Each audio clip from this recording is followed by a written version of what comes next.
Hello tout le monde, j'espère que vous allez bien. Alors on se retrouve pour enfin l'update de mai.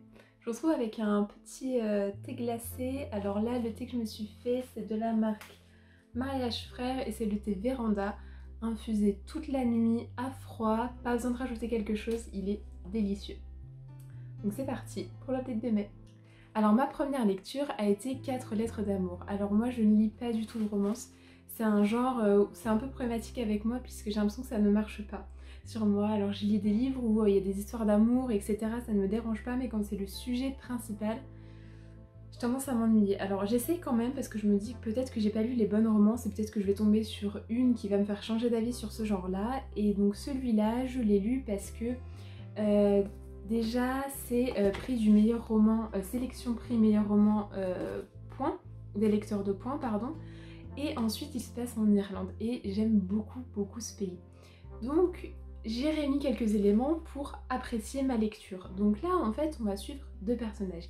Isabelle qui elle en fait vit sur une toute petite île proche de la ville de Galway, donc c'est-à-dire qu'on est de l'autre côté de l'Irlande, celle qui donne côté océan. Et de l'autre on suit Nicolas qui lui vit dans une banlieue à Dublin. Donc voilà, déjà on parle de Dublin, j'y vais, je me dis c'est bon. On va les suivre donc de leur enfance, adolescence, puis jeune adulte, pour en fait avoir une vue globale de leur vie et comprendre en fait ce qui les a construits et pourquoi ils en sont là où ils y sont maintenant. Malheureusement, ça l'a pas fait pour moi. Même si ça se passe en Irlande, etc., ça m'a beaucoup ennuyée. Alors, je dis pas que ce livre est mauvais, je dis juste que je pense que je suis pas le bon public pour ça. Les histoires d'amour, quand il n'y a pas quelque chose d'autre en plus de ça dans ce récit, ça m'ennuie vite. Alors je l'ai lu quand même en entier, c'est pas un livre qui est épais. La seule chose c'est que voilà, la rencontre et l'histoire d'amour se situent qu'à la fin du livre et les 4 lettres d'amour qui vont être écrites arrivent après les 300 pages. Mais c'est pas quelque chose dont on ignore, je veux dire, on se rend vite compte qu'on va les suivre tout le début de leur vie avant d'arriver à cette rencontre. Mais malgré ça, c'est pas une histoire moi que j'ai su apprécier.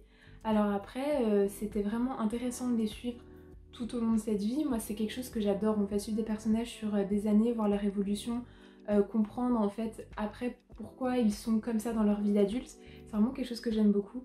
Mais ici, non, même s'il y a beaucoup de choses intéressantes, alors si vous êtes quelqu'un d'assez terre à terre, cartésien, c'est pas quelque chose qui va vous plaire puisqu'en fait il faut se laisser emporter par la croyance des personnages.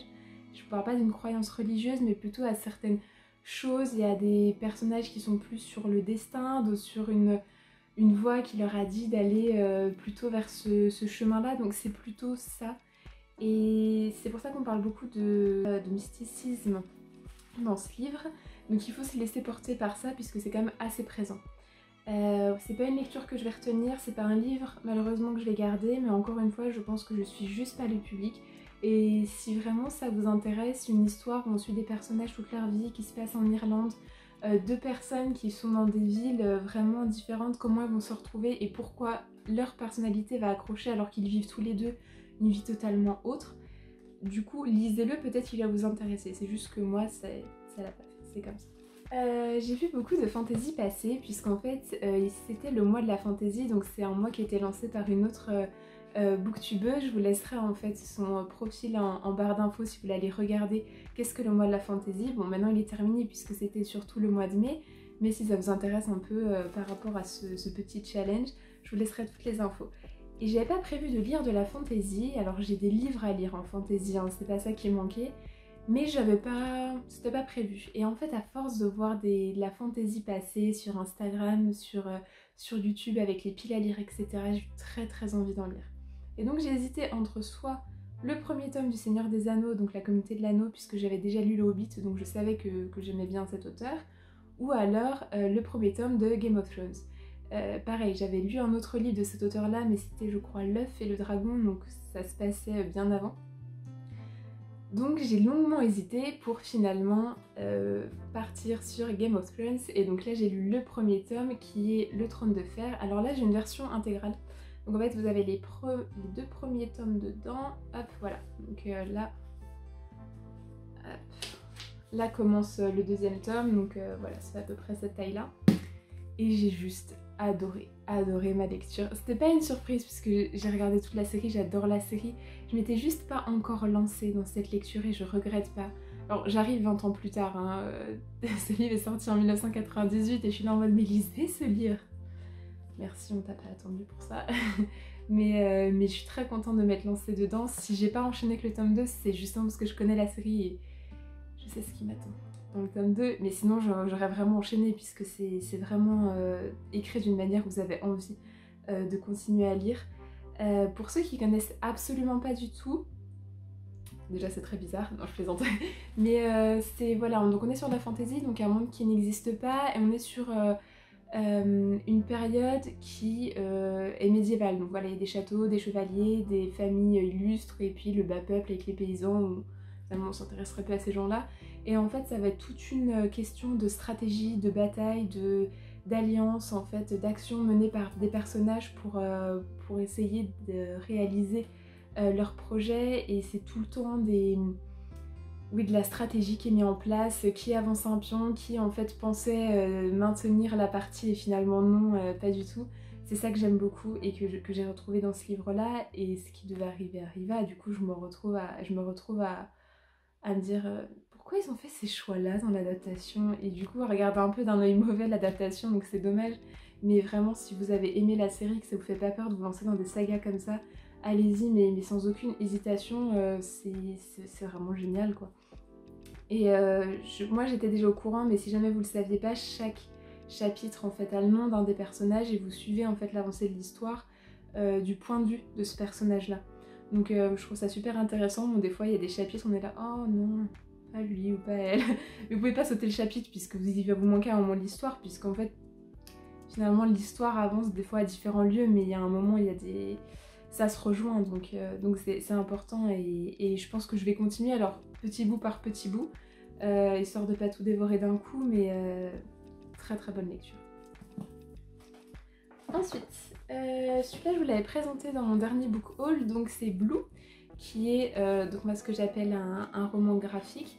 Donc on suit deux lycéennes qui vont se lier d'amitié, qui ne se connaissaient pas à la rentrée, qui vont se lier d'amitié et qui vont tomber amoureuses l'une de l'autre, et on va suivre en fait un peu cette histoire, les problématiques qu'il y a à cette histoire. Alors pas les problématiques parce que c'est deux filles, puisque finalement elles vivent cachées, cette histoire elle n'est pas exposée au grand jour, mais plutôt les troubles en fait de cette relation, comme n'importe quelle autre relation aurait pu avoir. J'ai adoré. J'ai adoré cette lecture parce qu'en fait c'est vraiment le côté graphique qui apporte un plus à cette histoire, puisque cette histoire peut sembler assez anodine par rapport à d'autres livres, mais vraiment le graphisme apporte tellement. Il est assez simpliste, mais du coup ce qui provoque une ambiance assez intime, calme, et qui est vraiment agréable. Il y a tout ce qui est dessiné à l'importance, on dessine pas plus de choses. Alors c'est un peu compliqué puisqu'en fait pour reconnaître les personnages au début, malheureusement j'étais obligée de me fier à des détails superficiels en disant bon, elle c'est celle qui a une frange, elle c'est celle qui se fait des couettes, et elle c'est celle qui n'a pas de frange, parce que vu qu'on a très peu d'autres traits, c'est un peu difficile de dissocier les personnages, mais bon après par rapport à l'histoire vous comprenez vite qui est qui, mais ça peut être un peu compliqué au départ, surtout qu'en plus c'est des prénoms japonais, donc c'est toujours plus difficile parce que des fois ils s'appellent par leur nom de famille, des fois par leur prénom, alors ça a tendance un peu à embrouiller, mais c'est pareil dans les mangas, donc c'était pas quelque chose de nouveau pour moi. Le découpage, la façon de dessiner, parfois il n'y a pas de dialogue, fait que l'histoire en fait elle se regarde plus qu'elle se lit, et qui fait que ce livre est vraiment super à lire. Si vous appréciez justement les livres graphiques comme ça, le style japonais, je vous le conseille vraiment, c'est un chouette livre, et je pense que c'est le genre de livre que je relirai puisque c'est vraiment le plaisir visuel avant tout. Donc c'était vraiment une super lecture. Hop, ensuite, celui-là aussi je vous l'avais présenté, c'est Les Miels, donc qui est un recueil de poèmes. Donc comme je vous l'avais dit pour mon book haul, je ne lis pas du tout de poésie, donc vous me considérez en tant que novice en lectrice de poésie. Donc peut-être que des gens qui sont habitués à la poésie, qui aiment vraiment ce genre-là, je ne sais pas si ils trouveront peut-être des défauts à ce livre, parce que moi en fait je l'ai adoré. Ce livre est divisé en 4 parties qui est souffrir, aimer, rompre et guérir. Moi je l'ai lu d'une traite, je l'ai pris comme une œuvre dans son ensemble et j'ai vraiment adoré. Donc la première partie qui est souffrir, on revient sur l'enfance, l'adolescence, des choses assez horribles qui peuvent se passer, tous ces sentiments là qui se mélangent, et c'est pour ça qu'on est sur le thème de souffrir. C'est le thème pour moi le plus difficile hein, dans ma lecture, puisqu'il y a des choses assez difficiles quand même. Ensuite, aimer, c'est plutôt sur l'histoire d'amour qui compte en fait, vraiment la première histoire d'amour qui va changer, c'est sa conception du couple, c'est vraiment la dépendance à la personne, le bonheur partagé à deux, c'est vraiment quelque chose d'extrêmement positif dans cette partie-là, mais avec aussi un sentiment de dépendance, on sent tout de suite avec l'autre personne, ce qui fait que la partie après qui est rompre, qui est une des parties la plus... je pense que c'est la partie avec le plus de poèmes. Ce qui fait que cette partie est la plus complexe, puisque le personnage va passer par différents... Enfin le personnage, l'auteur du coup, va passer par différentes phases, qui est la tristesse, la colère, l'incompréhension, puis la jalousie, finalement... tous ces sentiments-là en fait qui passent pendant la rupture pour amener à finalement la 4e partie qui est guérir de ça. Et je trouve qu'on voit bien les différentes phases avec les poèmes qui restent chacun dans le même thème, mais on voit une différence. C'est la partie la plus complexe, et puis guérir qui est la partie que j'ai le plus aimée, puisqu'en fait elle est pleine d'espoir, il y a beaucoup de messages féministes dedans, mais qui est une partie qui encourage, qui redonne le sourire, etc. Donc c'était vraiment la partie que moi j'ai le plus aimée. Alors on dit que c'est un recueil poétique pour toutes les femmes, alors oui, puisque c'est écrit par une femme et que c'est des épisodes de vie qui sont vécus par une femme, mais je pense pas pour autant qu'on devrait limiter ça au niveau des champs de lecteurs, puisque je pense que le fait de souffrir enfant, adolescent par rapport aux périodes, par rapport aux événements qu'on peut vivre, les ruptures, l'amour, tout ça c'est quelque chose qui est partagé par tout le monde, et c'est pas parce qu'on est une femme qu'on forcément on a vécu ça, ou alors qu'on est un homme et qu'on n'a pas vécu ces phases-là, donc je pense qu'il faut pas le limiter. Après effectivement la dernière partie peut avoir des messages qui sont uniquement dédiés aux femmes, mais par exemple le fait d'accepter son corps, de ne pas vivre de manière dépendante envers une personne et de s'aimer soi en priorité, c'est quelque chose qui est non genré, hein. Donc voilà, ce recueil peut s'adresser à tout le monde, mais il évoque des choses que je pense tout le monde a déjà vécues. Il parle à beaucoup de personnes. Alors c'est une œuvre que j'ai prise dans son ensemble, mais c'est des petits poèmes que je repicore à gauche à droite après. Je sais pas si je l'aurais autant apprécié en prenant juste quelques poèmes par-ci par-là, mais le fait de le connaître en entier puis de reprendre quelques poèmes fait que j'apprécie toujours autant cette poésie-là. Donc il y a des petits dessins de l'autrice elle-même. C'est un recueil de poésie qui connaît un succès international, mais parce qu'aussi je le trouve extrêmement accessible.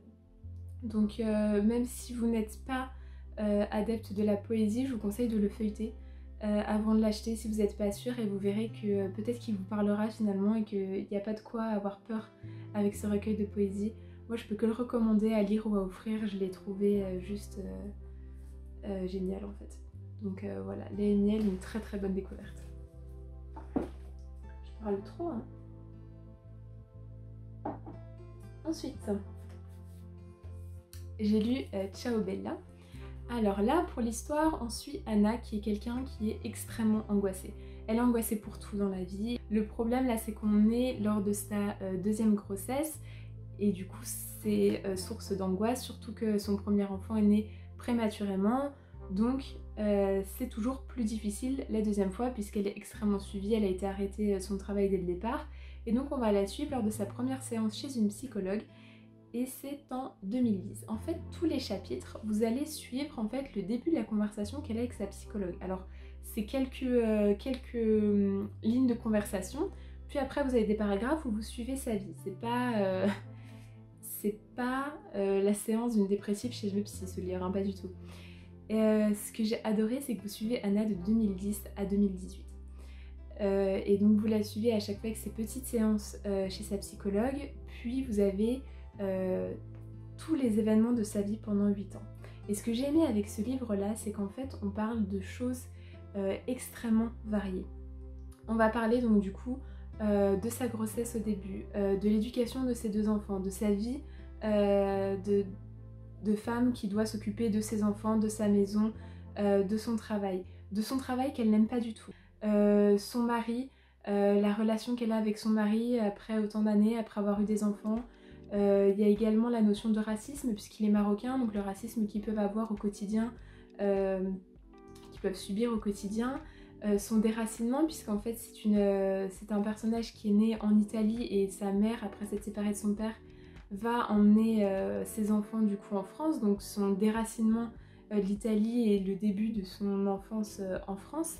La relation extrêmement tendre qu'elle a avec sa grand-mère, qu'elle continue à aller voir en Italie, ses amis, la relation conflictuelle avec son père, c'est tout ça qu'on va voir. Qui fait que ce livre en fait parle à énormément de personnes, puisqu'en fait il y a des moments de vie dont chacun peut en fait se voir en écho dedans. Et même si en fait il y a des événements que vous n'avez pas vécu dans votre vie, je trouve qu'on n'est pas mis à l'écart. En fait on est avec ce personnage dans tous les événements qu'elle vit ou tout ce qu'elle raconte, tous ses souvenirs. Et c'est ça que j'ai beaucoup aimé, c'est qu'on est toujours proche de cette personne. Le fait de la suivre pendant 8 ans, c'était vraiment bien, puisqu'en fait on voit l'évolution, on voit comment à la fois elle arrive à lâcher prise de ses angoisses, les prises de risques qu'elle prend, et on voit vraiment l'évolution entre le tout premier chapitre. Après, ce qui est vraiment génial, c'est que ce personnage a un sarcasme fou, et c'est toujours très drôle de lire ses conversations. C'est pour ça que d'ailleurs les échanges avec sa psychologue sont souvent drôles, parce que c'est bourré de sarcasme. Et il est vraiment bien dans ce sens-là, parce que je trouve qu'il est assez proche des gens en fait. On ne suit pas la vie de quelqu'un qui nous semble totalement en décalage avec ce qu'on peut vivre au quotidien, et c'est ça qui fait que j'ai vraiment beaucoup apprécié Ciao Bella, et que je vous le recommande, parce que ça parle à tout le monde. Il y a des événements plutôt tristes, mais comme tous les événements que chacun peut vivre dans sa vie. Donc c'est pas un roman feel good, c'est plutôt un morceau de vie d'un personnage que vous pourriez rencontrer dans votre vie, qui pourrait être vous, qui pourrait être une amie à vous. Et c'est ça qui fait que j'ai vraiment adoré. Je pense que quand son 2e roman qui vient de sortir cette année en grand format sortira en poche, je me l'achèterai aussi, parce que c'était vraiment une belle découverte cette autrice-là, et j'ai envie de la continuer dans ses autres livres. Ensuite, on part sur un tout autre thème, puisque là j'ai lu The Wicked Deep. Donc là, comme je vous l'avais dit, je l'ai pris dans le rayon jeunesse, adolescent, etc. Donc on n'est pas sur la lecture adulte, parce que je pense que tout ce que je vous ai présenté depuis tout à l'heure, c'est de l'adulte. Après, Blue, il peut se lire adolescent, ce serait même bien d'ailleurs qu'il soit lu à l'adolescence, puisque les personnages sont adolescents.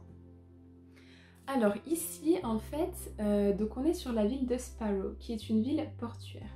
Et en fait, on va suivre 2 histoires, une qui se passe il y a 200 ans et une qui se passe à notre époque. Il y a 200 ans, il y a 3 sœurs qui ont débarqué dans cette ville. Elles s'appellent Marguerite, Aurora et Hazel.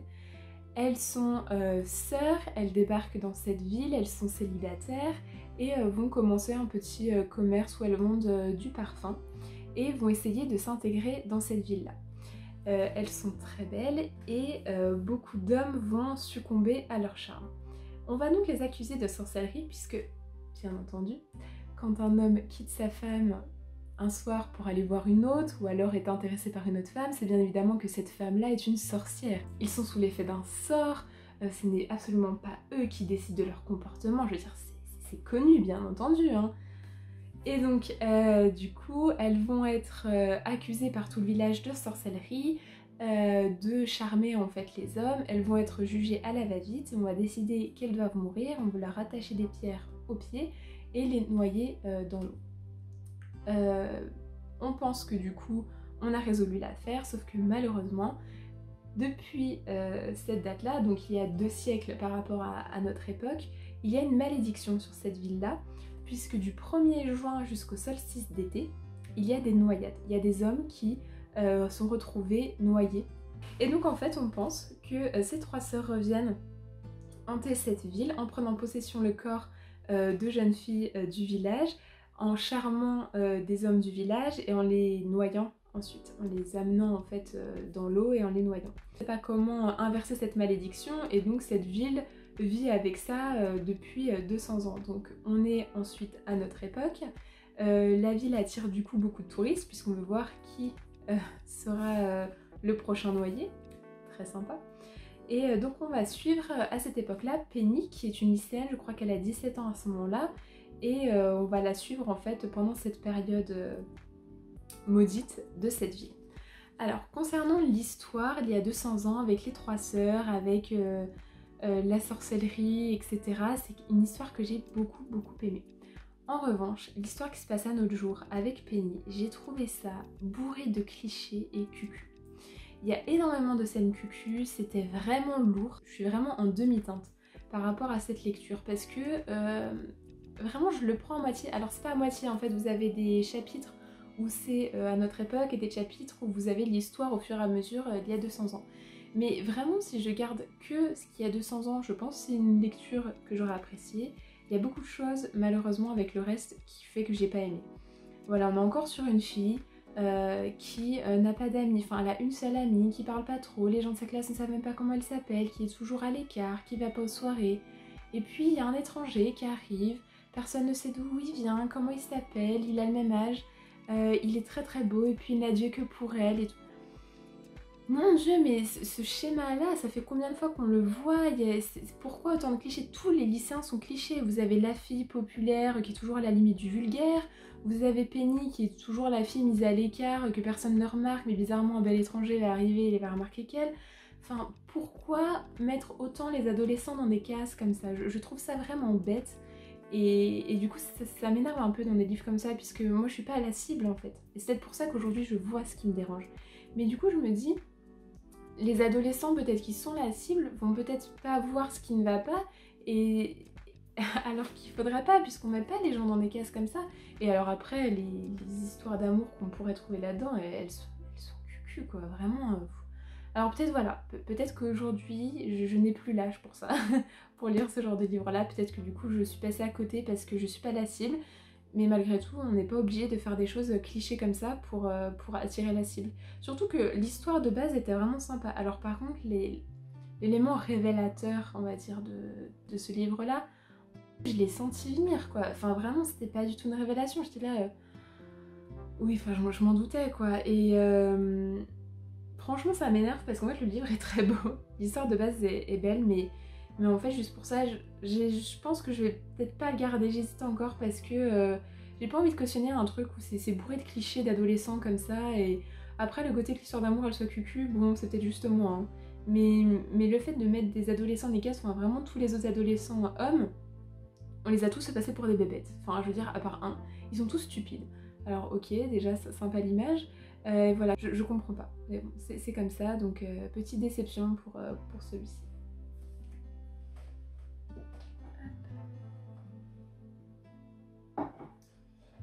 Hop, ensuite, j'ai lu le tome 3 des enquêtes d'Agatha Raisin, donc qui est pas peu pour la jardinière. Alors Agatha Raisin, voilà, c'est des enquêtes, mais on lit pas vraiment pour l'enquête, on lit beaucoup plus pour le personnage, pour l'ambiance. Donc vous suivez Agatha qui est une quinquagénaire qui a décidé de prendre sa retraite, je crois elle est dans les relations publiques, et elle s'est acheté un petit cottage dans un village anglais. Et depuis qu'elle est arrivée, en fait, il y a des meurtres et en fait, elle va les résoudre. Alors, elle n'est pas du tout avec la police, c'est pas une enquêtrice, c'est même pas quelqu'un dont la police fait appel, hein, c'est juste parce qu'elle fouine partout et du coup, elle trouve. mais du coup, ce personnage est tellement drôle, elle a tellement de personnalité qu'en fait, vous suivez ses aventures pour ça. C'est les enquêtes, quand vous avez la révélation qui est le meurtrier, c'est pas des révélations en mode oh, mais c'est pas vrai. Non. Mais c'est pas vraiment pour ça que vous lisez, c'est plutôt pour l'ambiance, pour ce qui s'y passe, et j'ai encore passé un très bon moment avec ce tome 3. Hop, et donc pour finir, un que je vous avais aussi présenté dans mon book haul, qui est Rupture, Tarot et Confiture. Là aussi c'était une très bonne lecture, on n'est pas du tout pareil que Ciao Bella, parce que Ciao Bella, je trouve que c'était vraiment une histoire de vie, c'était plutôt... Il y a des éléments tristes, etc. qui se passent. Là, là on rigole beaucoup dans celui-là. Donc en fait, on suit Camille qui vient de se faire larguer de manière totalement pourrie par Eric, qui est un scénariste. Et en fait, ils étaient depuis 3 ans en couple, elle avait tout donné dans cette relation, elle lui avait apporté beaucoup, elle l'avait énormément aidé, alors même qu'il lui rendait pas l'appareil, donc elle s'était vraiment donné corps et âme. Elle avait énormément aidé dans son projet de scénario, limite le projet c'était elle qui l'avait remanié parce qu'il valait pas grand chose tant qu'elle s'était pas investie dedans. Et une fois que ce scénario était fini, accepté et qu'un producteur s'était tourné pour faire un film, ben il l'a jeté. Voilà, il n'avait plus besoin d'elle donc il l'a jeté. Donc elle est assez déprimée au début de ce livre. Alors elle peut compter sur une meilleure amie qui est vraiment chouette, c'est vraiment le genre de personnage qu'on a envie de rencontrer dans la vie réelle parce elle a l'air vraiment sympa, beaucoup de personnalité. Et c'était vraiment fun en fait, vous suivez ses aventures et c'est typiquement le genre de personne, vous savez, l'amie où vous dites mais comment t'es arrivé de te mettre dans des situations pareilles. C'est vraiment, à chaque fois on se dit mais c'est quoi ces situations quoi, comment t'as pu tomber là-dedans? Et c'est drôle, donc son travail, elle, c'est plutôt de filmer, de faire des reportages. Et même là, dans les sujets de reportage que vous allez la suivre là-dedans, elle filme un championnat de foot d'enfants, puis après elle va filmer des fantômes en Écosse, enfin ça part du tout au tout, donc tout est tourné en dérision. Et du coup c'est drôle, c'est pas le livre d'une dépressive après une rupture qui n'arrive pas à s'en remettre. En fait, elle va créer un faux compte sur les réseaux sociaux pour tourner en bourrique Eric justement. Et elle va, puisqu'elle le connaît très bien, en fait, elle va essayer de manigancer des choses pour qu'il tombe dans le panneau à chaque fois. Sa vengeance commence comme ça, mais c'est pas qu'une histoire de vengeance, puisqu'il lui arrive plein de choses en même temps. C'était vraiment drôle, donc rupture, c'est parce que ça commence par une rupture. Tarot, en fait, l'ésotérisme a une place importante, mais il est tourné en dérision. Et je pense que même si on croit à ça ou pas, il y a un recul qui est pris pour en fait montrer un peu la situation, mais vraiment d'un point de vue spectateur, et du coup on en rigole, on dit mais c'est vrai que ce rituel est assez bizarre finalement. Donc en fait il a une place mais drôle dedans, et Confiture, je vous laisse découvrir pourquoi Confiture. Elle va voilà, ça a une place aussi importante. Voilà, si vous voulez vous marrer un peu, voilà, je vous le conseille. Alors là, il est en grand format. Je pense que c'est un livre aussi où on peut attendre un peu du petit format parce que peut-être que, voilà, par rapport à son budget, c'est peut-être plutôt un livre c'est un livre qui se lit vite en fait. Donc ça peut être un peu frustrant. Mais j'ai vraiment beaucoup apprécié. Alors j'ai appris pas mal de choses sur voilà, les personnes qui font des scénarios, qui tournent, etc. Donc ça, j'ai beaucoup aimé. Voilà, et c'était vraiment un bon moment de lecture. Donc voilà, on arrive enfin, je sais pas si je le sais dans une ou deux vidéos, donc si vous avez l'impression que je vous ai présenté ça de manière rapide, j'en suis désolée, je voulais juste que ça tienne dans une seule vidéo. Donc en global, c'était plutôt des bonnes lectures. Alors j'ai eu 2 déceptions, une parce que je pense que je suis pas la cible, 2, je suis peut-être plus la cible, mais c'est pas une raison. Ensuite, c'était vraiment des bonnes découvertes. Il y a vraiment des livres que je vous recommande ici. Des fois, je dis bon, moi j'ai aimé, maintenant faites ce que vous voulez. Là, pour le coup, il y a vraiment des livres où vraiment allez-y. Tout dépend de ce que vous avez l'habitude de lire. J'espère que ça vous aura donné envie de lire certains livres. N'hésitez pas à me dire en commentaire s'il y a des livres qui vous donnent envie, ce que vous avez lu, etc. N'oubliez pas également de vous abonner pour être sûr d'être au courant des dernières vidéos que j'ai mis en ligne. En tout cas, je vous retrouve dans d'autres vidéos. Merci d'avoir regardé cette vidéo. Vous pouvez me retrouver sur Instagram, donc avec le même pseudo et le bookty. Et je vous retrouve bientôt. Salut!